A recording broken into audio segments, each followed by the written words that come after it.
मेरे देश के प्यारे कर्मवीर बच्चों, बहुत बहुत शुभकामनाएं। मुझे उम्मीद है कि आप लोग ऊर्जा से भरपूर होंगे। गुरुवाणी में एक उक्ति आती है कि फिर उठी सदा तौहीद की पंजाब से, हिंद को एक मर्दे कामिल ने जगाया ख्वाब से। यह गुरु नानक देव जी के बारे में कहा जाता है कि जिस समय समाज सुषुप्तावस्था में पड़ा हुआ था, उस समय गुरु नानक देव जी के रूप में एक महापुरुष सामने आते हैं और पूरे समाज को झकझोरते हैं। उसमें युवा पीढ़ी भी है, बच्चे भी हैं, वृद्ध वर्ग भी है और सबको अध्यात्म के रास्ते पर ले जाते हैं।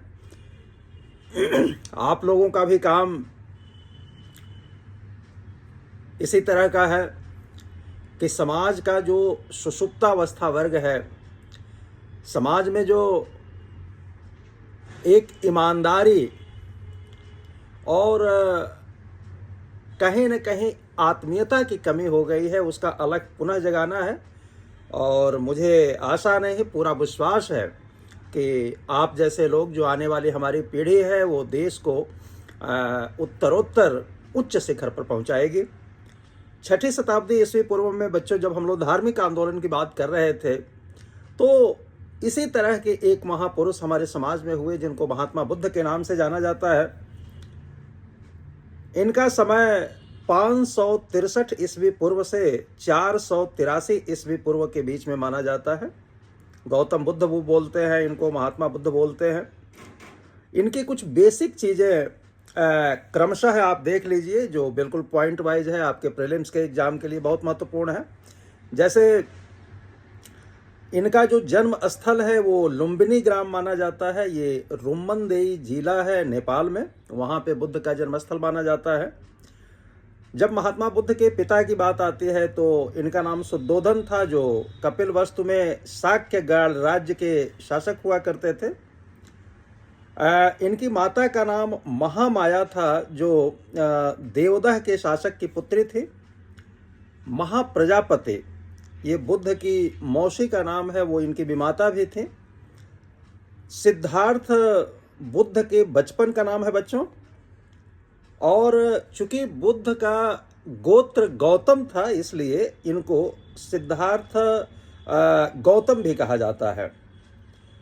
बुद्ध की पत्नी, जो शाक्य गणराज्य की कन्या थे, उनका नाम यशोधरा है। ये क्रमशः आप याद रखिएगा और बहुत ज़्यादा समय नहीं लगेगा, मुझे लगता है 15-20 मिनट प्रैक्टिस करेंगे तो ये सारे नाम आपको याद हो जाएंगे। उनका एक पुत्र हुआ प्यारा सा, उसका नाम राहुल था। इसी तरह से सिद्धार्थ के जो चचेरे भाई थे, उनका नाम देवदत्त था। और यह कहा जाता है कि बुद्ध के विरोधी भी थे और इन्होंने इनके खिलाफ षड्यंत्र किया था मारने के लिए। 29वें वर्ष, जब आयु का 29वां वर्ष होता है, तो यह गृह त्याग कर देते हैं। और गृह त्याग की जो घटना है वो महाभिनिष्क्रमण के नाम से जाना जाता है।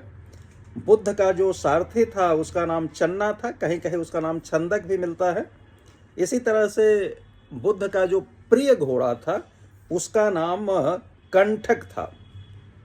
एक अनोमा शब्द आता है, तो अनोमा नदी जिसे पार करने के उपरांत बुद्ध ने चन्ना को वस्त्र आभूषण सौंप करके सन्यासी बना और धारण किया, ये वही अनोमा है। इसी तरह से अलार कलाम नाम जो है बुद्ध के प्रथम गुरुद्वय अलार और कलाम, इनका नाम आता है, जो वैशाली का ब्राह्मण थे। इन्होंने शून्य का ज्ञान और रुद्रक राम पुत्र जो है, इन्होंने योग सिखाया था महात्मा बुद्ध को। इसके बाद पंचवर्गीय ब्राह्मण आते हैं, जिन्होंने उरुवेला में कौंडिन्य एवं अन्य 4 ब्राह्मणों, जिनके नाम ये है बप्पा थे, भादिया थे, महानामा थे और अस्तागी थे, इनके साथ बुद्ध ने घोर तपस्या की थी। सुजाता एक नाम आता है, ये उरुवेला के निकट बकरौर ग्राम के शूद्र सेनानी की पुत्री थे और जिसके हाथ का बना हुआ खीर महात्मा बुद्ध ने ग्रहण किया था।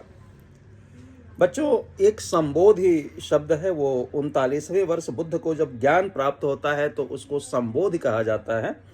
निरंजना आधुनिक नाम इनका निरंजना है, जो फल्गु नदी की सहायक नदी है। इसी नदी के तट पर महात्मा बुद्ध को ज्ञान प्राप्त हुआ था, जिसे संबोधि कहा गया। बोधि वृक्ष, यह एक पीपल का विशाल वृक्ष था और इसी के नीचे इनको संबोधि ज्ञान प्राप्त हुआ था। लेकिन कहा जाता है कि गौड़ शासक जो शशांक था, इसका समय काल 600 देश जो 2 ईस्वी से लेकर के 625 ईस्वी पड़ता है, वो महात्मा बुद्ध से घोर घृणा करता था और उसने इस पेड़ को कटवा करके फेंकवा दिया गंगा नदी में। मार एक शब्द आता है, ये कामदेव के रूप में माने जाते हैं और इन्होंने महात्मा बुद्ध के क्षमा करिएगा, गला थोड़ा सा खराब है। मार जो है वो कामदेव के अवतार माने जाते हैं और इन्होंने महात्मा बुद्ध के तपस्या को भंग करने की कोशिश किया था। बुद्ध तथागत एक शब्द है, उसको संबोधि का ज्ञान प्राप्त करने के बाद इनका नाम पड़ता है महात्मा बुद्ध का। इसी तरह से शाक्य मुनि, चूंकि शाक्य कुल में इनका जन्म हुआ था, इसीलिए इनको महात्मा बुद्ध को शाक्य मुनि भी कहा जाता है। एक शब्द आता है धर्म चक्र प्रवर्तन। यह वाराणसी में सारनाथ नाम का एक जगह है, उत्तर प्रदेश में पड़ता है। वहाँ पर इन्होंने अपना पहला धर्म उपदेश दिया था और इसीलिए इसको धर्म चक्र प्रवर्तन के नाम से जाना जाता है। उपाली व आनंद 2 इनके शिष्य हुए हैं। बुद्ध के प्रधान शिष्य में इनका नाम आता है और इसके अलावा भी जो है अनिरुद्ध थे, सारिपुत्र थे, मुग्धलायन थे, ये अन्य उनके शिष्य थे। आम्रपाली, आम्रपाली ये वैशाली की नगर बधू थी और ये बुद्ध के बाद में शिष्या बन जाती है। और एक चुंद नाम आता है, वह चुंद जो है पावा का एक सुनार था और इसके द्वारा अर्पित भोजन जिसको सूकर मद के नाम से जाना जाता है, कहा जाता है कि सुअर का मांस ने इसने परोस दिया था और उसकी वजह से महात्मा बुद्ध को रक्त पेचिश हो गया, उदर विकार हो गया और चुंद को इल्जाम से बचाने के लिए महात्मा बुद्ध कुशीनगर चले जाते हैं और वहाँ पे 80 वर्ष की अवस्था में इनका महापरिनिर्वाण हो जाता है, इनकी मृत्यु हो जाती है। और कुशीनारा जो है, कशिया गांव करके है, कुशीनारा जिला उत्तर प्रदेश में पड़ता है, यहाँ पे बुद्ध का निर्वाण स्थल है। तो प्यारे बच्चों, ये कुछ क्रमशः नाम थे जो महात्मा बुद्ध के जीवन के साथ में जुड़े हुए हैं और ये आप लोग याद करिएगा, क्योंकि अक्सर यह खासकर प्रीलिम्स में आता है और अगर आप नोट्स बनाते हैं कि जीवन चरित्र के बारे में, तो ये सारा अगर उसमें शब्द डालते हैं तो एक बहुत खूबसूरत उत्तर तैयार होगा। अब जैसा कि आपको बताया जा चुका है कि ये शाक्य क्षत्रिय कुल में पैदा हुए थे। इनकी पत्नी का नाम महामाया था और माना जाता है कि इनका अवतरण हुआ था लुम्बिनी करके सालवन में इनका जन्म हुआ था और इनका नाम जो है सिद्धार्थ रखा गया। गौतम गोत्र जोड़ने से पूरा नाम इनका सिद्धार्थ गौतम हो जाता है। प्यारे बच्चों, जब सिद्धार्थ का जन्म होता है तो इसके 7वें दिन इनकी माता जी का देहांत हो जाता है, महामाया जी का, और इनका लालन पालन इनकी विमाता मौसी या सौतेली माँ महाप्रजापति गौतमी के द्वारा किया जाता है।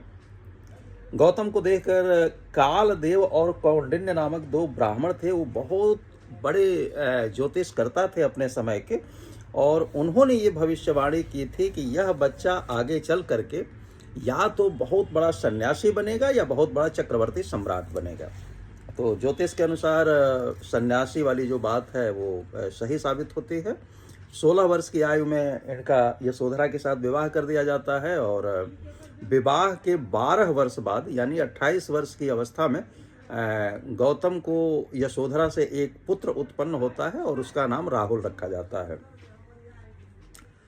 इनके पड़ोसी राज्य कोलियों से रोहिणी नदी के पानी को लेकर अक्सर झगड़ा हुआ करता था, जिसके अनेक लोग मारे जाते थे और इस दुख और क्लेश से हमेशा महात्मा बुद्ध को झकझोरा करता था, बहुत व्यथित रहा करते थे। बौद्ध ग्रंथों के अनुसार इनमें वैराग्य की भावना 4 दृश्यों को देख करके उत्पन्न होती है। वो क्रमशः है कि इन्होंने एक बूढ़े व्यक्ति को देखा तो इनको लगा कि हर किसी की ये अवस्था आनी है। इसी तरह से रोगी और बीमार को देखते हैं तो फिर इनके मन में विकार पैदा होता है कि क्या शरीर की यही गति है। इसी तरह से किसी मृतक व्यक्ति को देखते हैं तो मृतक व्यक्ति को देख करके भी इनके मन में खिन्नता पैदा होती है। और अंत में ये सन्यासी को देखते हैं जो सांसारिक मोह माया को त्याग करके बिल्कुल प्रसन्न मुद्रा में है और भ्रमण कर रहा है। तो प्रथम 3 दृश्य जो थे उन्होंने गौतम को अशांत कर दिया था, जबकि चौथे दृश्य को देख करके यह अति प्रसन्न हो जाते हैं। प्रथम 3 दृश्यों के द्वारा गौतम ने यह जाना कि एक न एक दिन प्रत्येक व्यक्ति को बूढ़ा भी होना होगा, बीमार भी होना होगा और अंततः वह मर जाएगा। जबकि चौथे दृश्य के चलते गौतम संसार त्याग और निवृत्ति मार्ग के लिए उत्प्रेरित उठते हैं। उनके अंदर अद्भुत आकांक्षा उठ खड़ी होती है। बच्चों, एक रात वैसे एक कथा आती है कि एक रात अनेक रमणीय गणिकाएं जो थी, कन्याएं थी, वो महात्मा बुद्ध के सामने जब राजकुमार थे तो उनके सामने वो मनोरंजन पैदा कर रही थी, क्योंकि इनके पिताजी को यह आशंका थी कि इनका पुत्र जो है कहीं सन्यासी न बन जाए। तो उसका नृत्य देखते देखते इनको रात को निद्रा आ जाती है और जब इनका नींद प्रथम प्रहर में खुलता है सुबह के वक्त, तो देखते हैं कि सारी गणिकाएं बड़ी कुरूप लग रही हैं, सबके बाल जो है बिखरे पड़े हैं, उनका मेकअप उतर गया है और जो एक बनावटी स्वरूप था और एक वास्तविक स्वरूप था, तो ये देख करके भी इनके मन में बिल्कुल वैराग्य पैदा होता है। उनकी भयंकर खर्राटे आ रही थी, कुछ लगभग निर्वस्त्र होकर के सो रही थी। तो गौतम में संसार त्याग की भावना और ज़्यादा दृढ़ हो गया और अंत में यशोधरा और अपने शिशु राहुल को, छोटा बच्चा जो था, उसको सोता छोड़कर इन्होंने गृह त्याग कर दिया। 29वें वर्ष में गौतम द्वारा इस गृह त्याग की घटना को ही महाभिनिष्क्रमण का नाम दिया जाता है। बच्चों, इसके बाद ज्ञान की खोज में गौतम सबसे पहले प्रथम गुरुद्वय अलार, कलाम और रुद्रक से मिलते हैं और इनके द्वारा जो है इनको कुछ ज्ञान प्राप्त होता है, लेकिन फिर भी इससे इनको संतोष नहीं हुआ और यह उर्वेला, जो बोध गया का नाम था, वहाँ पर पहुँचते हैं। इन्होंने वहाँ पर घोर तपस्या प्राप्त किया, अन्न जल ग्रहण बिल्कुल कम कर दिया था और ये सोकर बिल्कुल कांटे हो गए थे ज्ञान प्राप्ति के लिए। बकरौर ग्राम की सुजाता नामक एक शूद्र कन्या के हाथों अंततः इन्होंने भोजन ग्रहण कर लिया और अन्न ग्रहण करने के कारण जो 5 ब्राह्मण थे वो गौतम बुद्ध को छोड़ करके चले गए और उनका मानना था कि शायद ये तपस्या के पथ से विमुख हो गए। गौतम अब गया आ जाते हैं। वहाँ पे एक पीपल का वृक्ष होता है, उसके नीचे समाधिस्थ होकर के बैठ जाते हैं। जैसा कि हमेशा होता है, महात्माओं के तपस्या से देवगण भी घबराते थे। तो मार नाम आता है जो कामदेव का पर्याय है, वो आते हैं और इनको समाधि भंग करने की चेष्टा करते हैं, लेकिन उसमें वो सफल नहीं हो पाते और 7 दिन व 7 रात समाधि में नितत रहने के बाद 8वें दिन वैशाख पूर्णिमा के दिन इनको ज्ञान प्राप्त होता है और 35वें वर्ष में गौतम द्वारा ज्ञान प्राप्त की घटना को संबोधि कहा जाता है। गौतम को बुद्ध या जागृत कहा जाने लगा और इसके पहले हम लोग चर्चा कर चुके हैं कि किस तरह से इन्होंने जो है धर्म चक्र प्रवर्तन का उपदेश दिया था। सारनाथ में बुद्ध ने सबसे पहले बौद्ध संघ की स्थापना की थी। बुद्ध की मौसिया विमाता महाप्रजापति गौतमी अपने पति शुद्धोधन की मृत्यु से दुखी होकर के बुद्ध के पास वैशाली आती है और संघ में प्रवेश की अनुमति मांगते हैं और आनंद के आग्रह पर जो इनके प्रिय शिष्य थे इन्होंने अनुमति दे दी, किंतु स्त्रियों के लिए पृथक संघ की स्थापना की। इस तरह बुद्ध ने वैशाली में भिक्षुणी संघ की भी स्थापना की। बुद्ध के सर्वाधिक उपदेश श्रावस्ते, ये कौशल नाम का जगह है, वहाँ पर हुआ है इनका सबसे ज़्यादा उपदेश और बुद्ध का अंतिम उपदेश कुशीनगर में मिला है और इसको इनका अंतिम उपदेश सभी 6 शील पदार्थ नश्वर हैं, अपनी मुक्ति के लिए धैर्य के साथ चेष्टा करो, ये इनका अंतिम उपदेश था। और बच्चों, जैसा कि हमने बताया कि 80 वर्ष की अवस्था में इनकी मृत्यु हो जाती है और मृत्यु की घटना को महापरिनिर्वाण नाम से संबोधित किया जाता है। अब बौद्ध धर्म के जब सिद्धांत की बात आती है, जो महात्मा बुद्ध के द्वारा प्रतिपादित किया गया था, तो वह 4 आर्य सत्य या चत्वारि आर्य सत्यानि के नाम से जाना जाता है।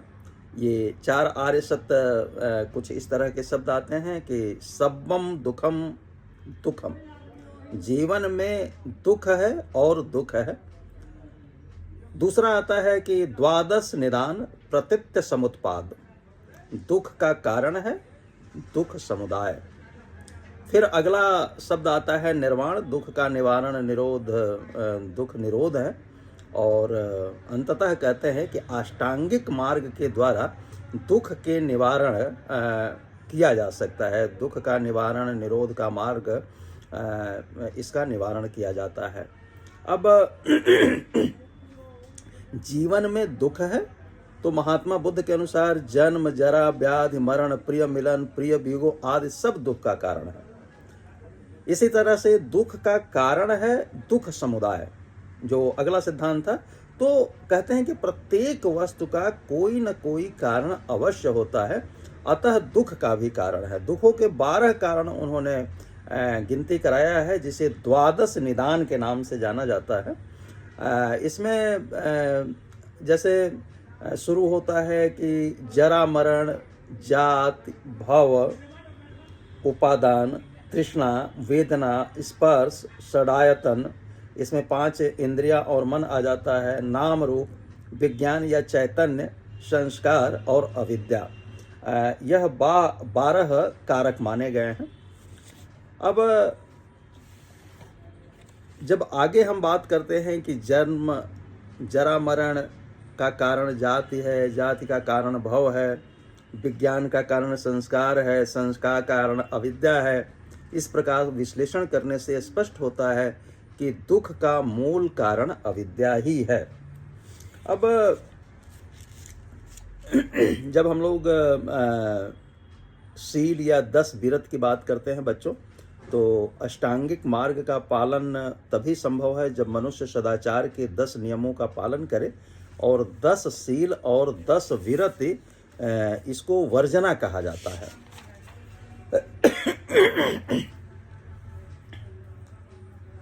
अष्टांगिक मार्ग में बच्चों जैसे कि प्रज्ञा स्कंध, शील स्कंध, समाधि स्कंध का नाम आता है, और मध्यम मार्ग, प्रतिपदा मार्ग में बुद्ध ने अष्टांगिक मार्गों के अंतर्गत अधिक सुखपूर्ण जीवन व्यतीत करना या अत्यधिक काया क्लेश में संलग्न रहना, दोनों को वर्जित कर रखा है। अब 10 शील की हम लोग बात करते रहे थे, तो ये 10 शील कुछ इस तरह से हैं कि प्राणातिपात विरत अर्थात अहिंसा, मृषावाद विरत अर्थात सत्य, अदत्तादान विरत अर्थात अचौर्य, जात रूप रजत परिग्रह अर्थात अपरग्रह या असंचय, काम मिथ्याचार विरत अर्थात ब्रह्मचर्य, नृत्य गीत वाद्यत विरत नाच गान वाद्य से दूर रहना, सुरा मैरेय प्रमाद स्थान विरत। ये आप लोग थोड़ा सा शब्द इनका क्लिष्ट है, इसको थोड़ा सा ध्यान से 2 बार 4 बार आप लिखेंगे ना तो सारे शब्द याद हो जाएंगे। तो 7वां जो है सुरा मैरेय प्रमाद स्थान विरत, ये तात्पर्य होता है कि मद्य का सेवन न करना, अकाल भोजन विरत अर्थात असमय भोजन न करना, उच्चासन शयन विरत अर्थात सुखप्रद बिस्तर पर सोना नहीं, और 10वां है माल्य गंध विलेपन विरत अर्थात सुगंधित वस्तुओं का सेवन न करना। महात्मा बुद्ध जो प्रथम 5 शील हैं उन्होंने इसके लिए गृहस्थों के लिए बनाया, और भिक्षुओं के लिए कहते हैं कि 10 शील का पालन उनके लिए अनिवार्य है। प्यारे बच्चों, जब हम संघ की बात करते हैं तो महात्मा बुद्ध का जन्म एक गणतंत्रात्मक शासन प्रणाली राज परिवार में हुआ था, और वहाँ संघात्मक पद्धति के प्रति उनका स्वाभाविक रुचि था।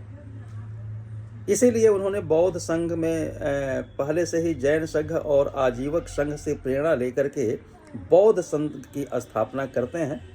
बौद्ध धर्म में 3 अक्षर स्तंभ है। बुद्ध मतलब बौद्ध धर्म के जो संस्थापक हैं, धर्म बुद्ध के उपदेश, और संघ ये भिक्षुणियों का जो संगठन था, और इसको त्रिरत्न कहा जाता है। और इसीलिए जो इनका दैनिक प्रार्थनाओं का उच्चारण होता था बच्चों, तो उसमें ये 3 शब्द आते थे कि बुद्धम शरणम गच्छामि, धम्मम शरणम गच्छामि और संघम शरणम गच्छामि। यह 3 इनके मुख्य सिद्धांत थे, और इसी के जो रत्न है, इसके ऊपर पूरा बौद्ध धर्म का बेस बना हुआ है।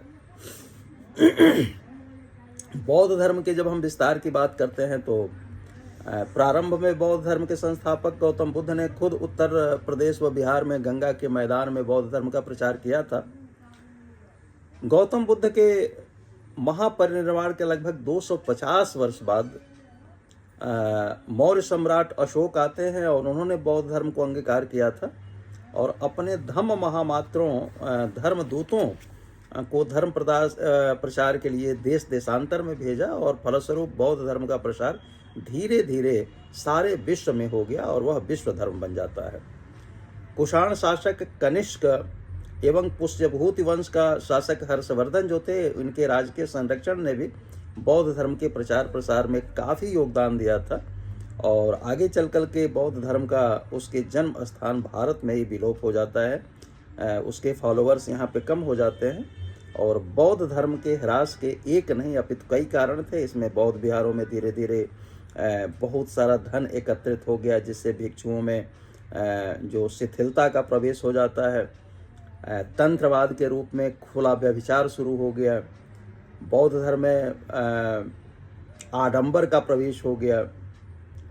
कुमारिल भट्ट और शंकराचार्य जैसे विद्वान ने हिंदू धर्म को नया रूप प्रदान किया, और अपार संपत्ति के कारण बौद्ध धर्म आक्रमणकारियों जैसे शुंग वंशीय शासक पुष्यमित्र शुंग होते हैं 150 ईस्वी पूर्व में, हुण शासक मिहिरकुल होता है 530 ईस्वी में, गौड़ नरेश शशांक होता है 606 से 637 ईस्वी में, इनके आक्रमण के शिकार हुए, और अंत में तुर्क मुसलमानों जिसमें बख्तियार खिलजी आदि का आक्रमण आता है। भारत से बौद्ध धर्म का लगभग विलोप हो जाता है। बौद्ध धर्म के जो राजकीय संरक्षक थे उसमें नाम आता है बिंबिसार और अजात शत्रु जो हर्यक वंशी मगध नरेश थे, प्रसेनजित जो कौशल नरेश थे, उदयन वत्स नरेश थे, प्रद्योत अवंती नरेश थे, अशोक व दशरथ ये मौर्य वंशी मगध नरेश होते हैं बच्चों। इसी तरह से कनिष्क का नाम भी आता है इनके संरक्षणकर्ता में, और यह कुषाण सम्राट अशोक के बाद बौद्ध धर्म का दूसरा सबसे बड़ा संरक्षक था। कुमार गुप्त प्रथम, पुरुगुप्त, नरसिंह गुप्त, बुद्ध गुप्त, ये सभी गुप्त सम्राट थे। इन्होंने भी संवर्धन किया था। हर्षवर्धन जो पुष्यभूत वंश के महान सम्राट हुए हैं, और इसके बाद साहसी वंश ये सिंध नरेश थे, और पाल वंशी सम्राट जो बंगाल वज्रयान संप्रदाय को मानने वाले लोग थे, इन्होंने बौद्ध धर्म को संरक्षण प्रदान किया था। तो प्यारे बच्चों, इस तरह से बौद्ध धर्म के संरक्षक की हम लोगों ने बात कर लिया। और बौद्ध धर्म के संप्रदाय की अगर बात करते हैं तो बौद्ध धर्म के प्रमुख संप्रदाय कुछ इस तरह से है कि पहला स्थिरवादी या महासांघिक इसको कहा जाता है। द्वितीय बौद्ध संगीति 383 ईस्वी पूर्व में पूर्वी भिक्षुओं पाटलिपुत्र और वैशालु के भिक्षु एवं पश्चिमी भिक्षुओं कौशाम्बी और अवंत के भिक्षु के बीच विनय संबंधों को लेकर के विवाद हो जाता है, और बौद्ध 2 वर्ग में बट जाते हैं। एक स्थिरवादी या थेरवादी कहे जाते हैं, और दूसरे महासंगी या सर्वास्तिवादी कहे जाते हैं।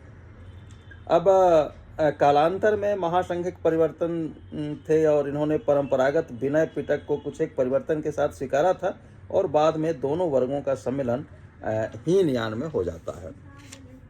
इसी तरह से जब हीनयान दक्षिणी बौद्ध धर्म की बात करते हैं तो यह लघु पथ माना जाता है अनुसरण का।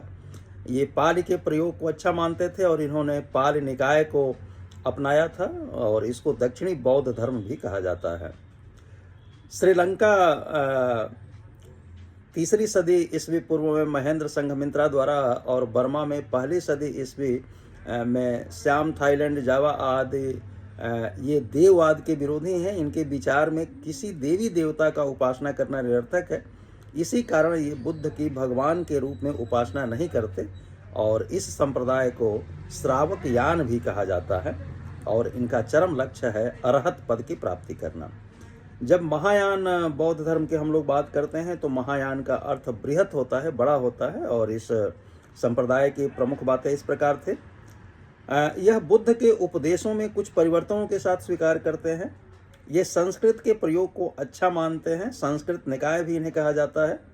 भारत से उत्तर की ओर प्रचलित होने के कारण इसे उत्तरी बौद्ध धर्म भी कहा जाने लगा और इससे संबंधित जो देश थे वो चीन 1ली सदी ईस्वी में कश्यप मतंग के, कोरिया में 3री सदी ईस्वी में, जापान में 6ठी सदी ईस्वी में, तिब्बत में 8वीं सदी ईस्वी में, दीपांकर व संतरक्षित 9वीं सदी ईस्वी 1038 में आतिश दीपंकर महिपाल द्वारा वहाँ पर ले गए और ये सारे लोग जो है महायान संप्रदाय के प्रचार प्रसार को चरम लक्ष्य तक पहुँचाए।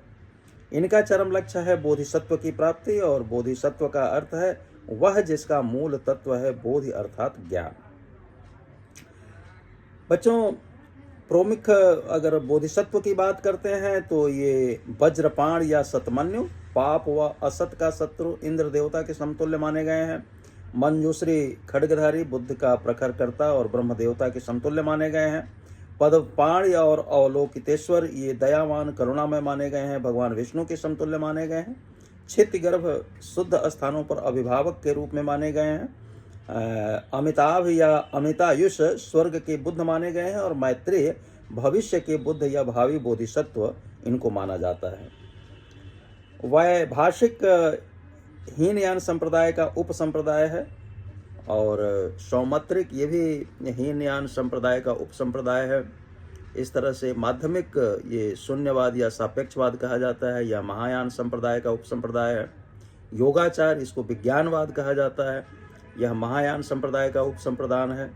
वज्रयान यह भी महायान संप्रदाय का उप संप्रदाय है और इस संप्रदाय के आधार ग्रंथ मंजूश्री मूलकल्प है, गुह्य समाज है। वज्रयानियों की क्रियाएं हठ योगियों के शाक्त मतावलंबियों से मिलती जुलती है। इसमें बोधिसत्व अर्थात देवता एवं तारा देवी को विशेष महत्व प्राप्त किया जाता है। इसी तरह से कालचक्रयान की जब बात करते हैं तो इस संप्रदाय का उदय 9वीं 10वीं सदी में हुआ था और काल चक्र को परम तत्व मानने के कारण इस संप्रदाय को काल चक्रयान कहा जाता है। तो बच्चों, ये सारी बातें हम अब कंप्लीट करते हैं और अंततः जो है सहजयान का चर्चा करके इस संप्रदाय का उदय 10वीं सदी ईस्वी में हुआ था और इस संप्रदाय के प्रवर्तक सरहपा नामक बौद्ध सिद्ध माने जाते हैं। तो आगे जब भी हम बात करेंगे वो प्रमुख बौद्ध विश्वविद्यालयों की बात करेंगे, बौद्ध साहित्य की बात करेंगे। बहुत बहुत शुभकामनाएं।